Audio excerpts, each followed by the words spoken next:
Alright, so this is This We the People News. Arm length, people. Alright, this is the third one. Okay?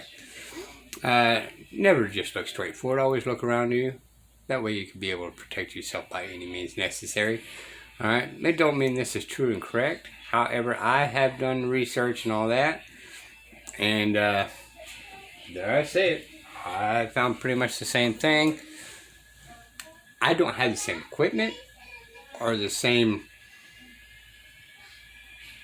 intelligence to get it in this particular order. So, Rob Ryder, thank you for helping me share this, right? Alright, let's go ahead and proceed forward, people. So, and it didn't happen, although it looks like there's a document that's what did happen. No, that's just a document pretending to be an oath. And, I've done many videos of this. Whitmer doesn't have this particular oath, and the one that she took is a counterfeit of the state oath, because it was administered by a notary public, and a notary public cannot administer an oath to a governor.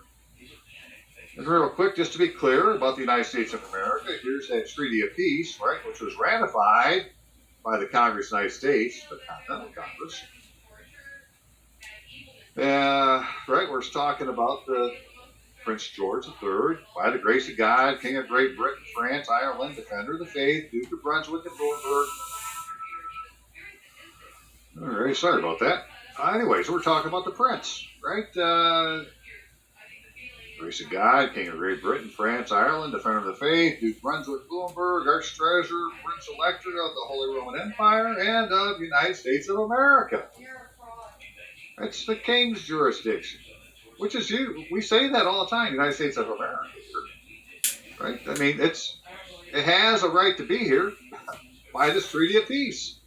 It's just it isn't the United States, because we got United States over here, we got United States of America here, we got the United States of America here, you got the United States here, right? They're obviously two different ones.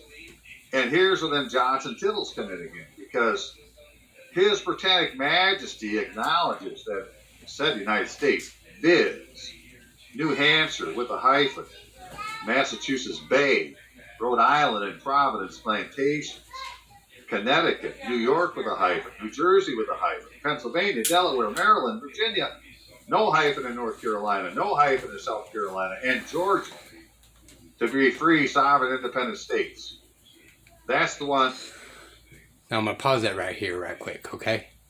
By law, and don't matter which one you're talking about, common law, civil law, or anything like that, the hyphens and all that does make a big difference in the paperwork, especially in any and all treaties, people. You got to really understand why they are there, to really understand what they are talking about. Okay? They do have its own alphabet, I guess is the easy way of saying it, right? There's a reason for it. And it's a separation and defining things in there within a short period of time. That the British Majesty recognizes. But that ain't the way you find them on maps or written in papers, right? All this stuff, the hyphens won't be there. We don't call it Massachusetts Bay, we call it Massachusetts. We don't call it Rhode Island and Providence Plantations, it's called Rhode Island. Well, that isn't what the King is acknowledging by fucking treaty. Right? It can't be any clearer, man. There's just something going on that ain't quite right. So, we're not under the Constitution. And we've been overrun by the United States of America.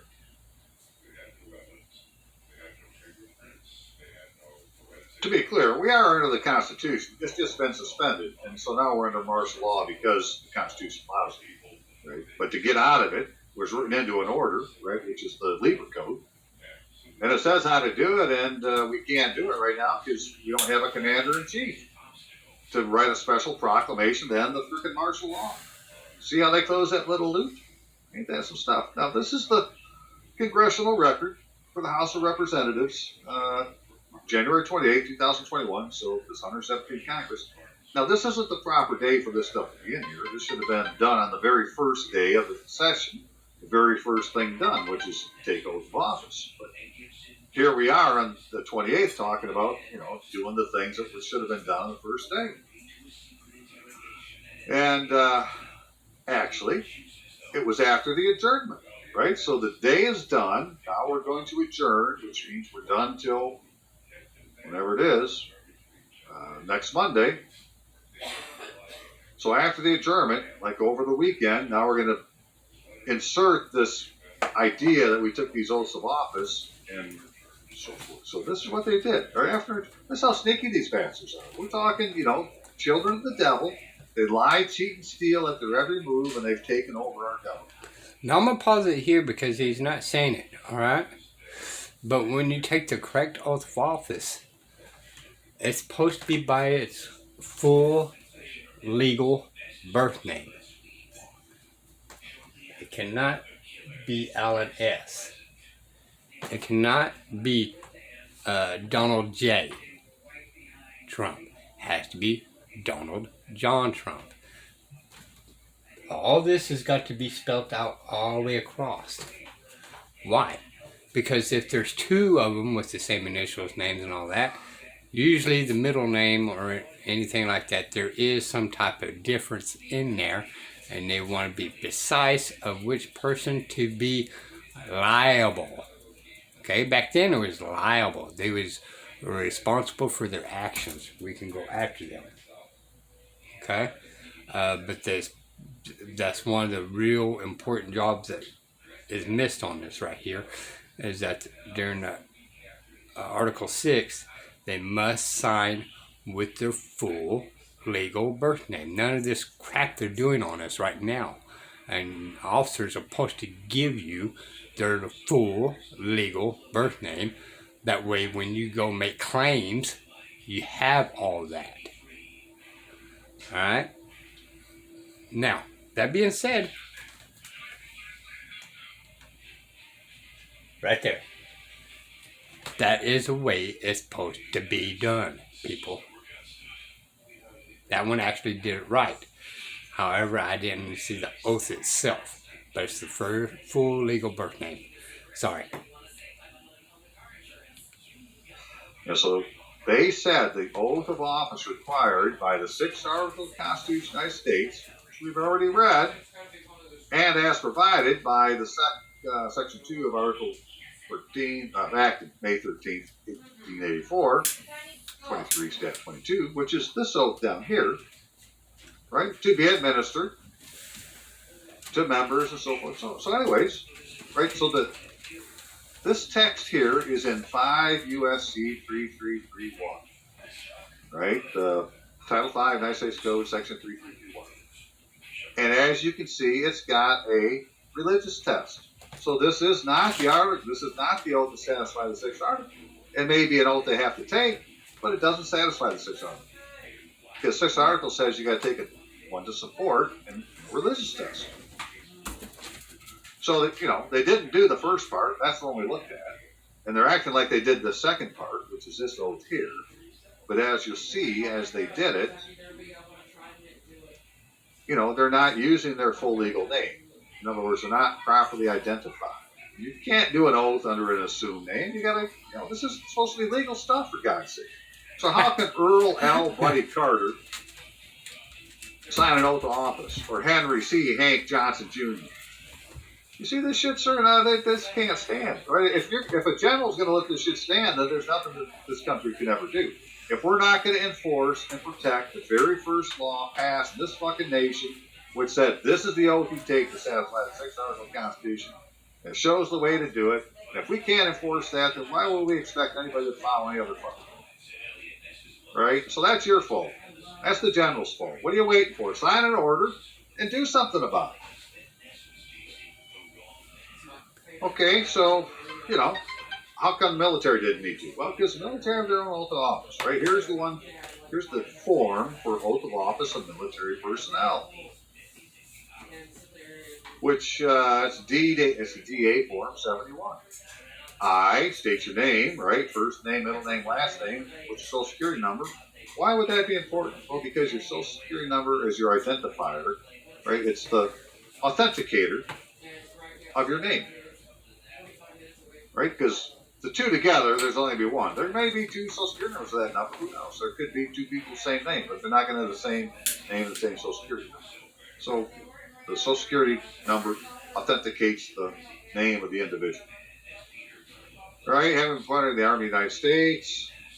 Right? You weren't appointed. So this is a very important thing. We're talking about this in just a minute.